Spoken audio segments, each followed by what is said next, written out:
Hello guys, இன்னைக்கு வந்து morning breakfast தான் பண்ண போகிறோம். பேபிக்கு மெயினாக நம்மளும் குடிக்கலாம். ஆனால் ஓகே. ஸோ கிமியா டேட்ஸ் வந்து ஹாப்பிலோ பிராண்டோட கிமியா டேட்ஸ் வந்து 2 எடுத்துருக்கேன். இதை வந்து பண்ணுறதுக்கு முன்னாடி ஒரு 1 மினிட் வந்து ஊற வச்சா போதும் சுடு தண்ணியில். சீட்ஸ் எடுத்துருங்க. சீட்ஸ் எடுத்துட்டு கிண்ணத்தில் வந்து தண்ணி ஊற்றி சுடு தண்ணி ஊற்றுனீங்கன்னா அப்படின்னா தோல் வந்து ஒரே நிமிஷத்தில் வந்துடும். அந்த வெளியில் அந்த தோல் அப்படியே ஆட்டோமேட்டிக்காக வந்துடும். அதுவே சுடு தண்ணியில் போட்டிங்கன்னா தான் வரும். நார்மல் தண்ணியில் போட்டால் டக்குன்னு வராது.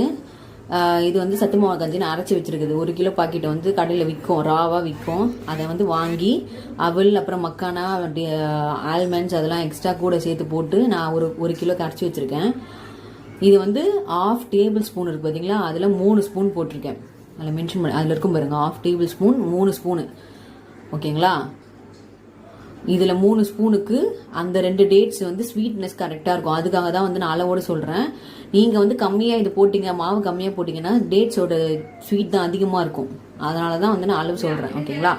இந்த இது வந்து கரெக்டான அளவு. இப்போ வந்து தண்ணியை ஊற்றி நல்லா கரைச்சிக்கோங்க.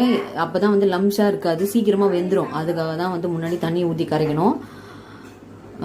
நடுவில் வந்து தண்ணி எக்ஸ்ட்ரா அதிகமாக ஊற்றிடாதீங்க. ஏன்னா நடுவில் பால் ஆட் பண்ணுவோம். நம்ம பண்ணும் போதே வேகும் போது பால் ஆட் பண்ணுவோம். அதனால் கரெக்டான அளவு பார்த்து மட்டும் நீங்கள் தண்ணி ஆட் பண்ணிக்கோங்க. இதை வந்து நம்மளும் குடிக்கலாம். நீங்கள் சாப்பிடும் போது அவங்க கூட சாப்பிடும் போதே நீங்களும் கொஞ்சம் எக்ஸ்ட்ரா அதிகமாக ஆட் பண்ணி செஞ்சு சாப்பிட்டுக்கலாம். ஓகேங்களா? ஸோ அந்த டேபிள் ஸ்பூன் மட்டும் நீங்கள் அளவு எக்ஸ்ட்ரா பண்ணால் அதுக்கேற்ற மாதிரி பார்த்து போட்டுக்கோங்க. ஓகே. நான் டேட்ஸ் மட்டும் யூஸ் பண்ணுறேன். நீங்கள் வேணும்னா அப்படின்னு பனானா கூட யூஸ் பண்ணலாம். நான் சொன்னல 1 நிமிஷம் தண்ணியில் சுடு தண்ணி போட்டிங்கன்னா வந்துருச்சு பாருங்க அந்த தோலை.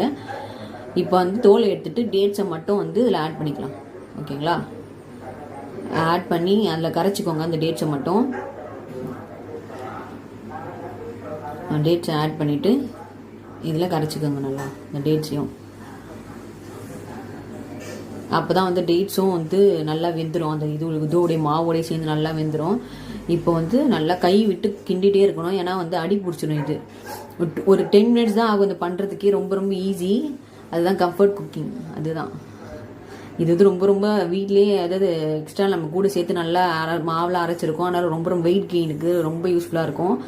மார்னிங் பிரேக்ஃபாஸ்ட் நீங்கள் கொடுத்தீங்க அப்படின்னா நல்லா ஃபீலிங்காக இருக்கும் எங்களுக்கு. நல்லா கை விட்டு கிண்டிகிட்டே இருங்க. நான் வந்து கன்சிஸ்டன்சி வந்து சொல்கிறேன். என்ன கன்சிஸ்டன்சி வந்தீங்கன்னா கரெக்டாக இருக்கும் ஊட்டும் போது அப்படின்றது. இப்போ இந்தமாரி திக்காக வரும்போது என்ன பண்ணணும், நடுவில் இப்போ நம்ம பால் ஆட் பண்ண போகிறோம். ஓகேங்களா? நார்மல் பால் தான் வீட்டில் காசுவோம் பார்த்தீங்களா, அந்த பால். நீங்கள் ஆரஞ்சு பால் யூஸ் பண்ணிக்கலாம், ப்ளூ மாட்டுப்பால் பர்பிள் கலரில் ஒரு பாக்கெட் அது எது வேணால் யூஸ் பண்ணிக்கலாம். நான் வந்து ப்ளூ கலர் யூஸ் பண்ணுறேன். ஏன்னா அவளுக்கு ப்ளூ தான் இப்போ கொடுத்துட்ருக்கேன். நான் ஆரஞ்சு கொடுத்தா ரொம்ப வாமிட் பண்ணுறான்.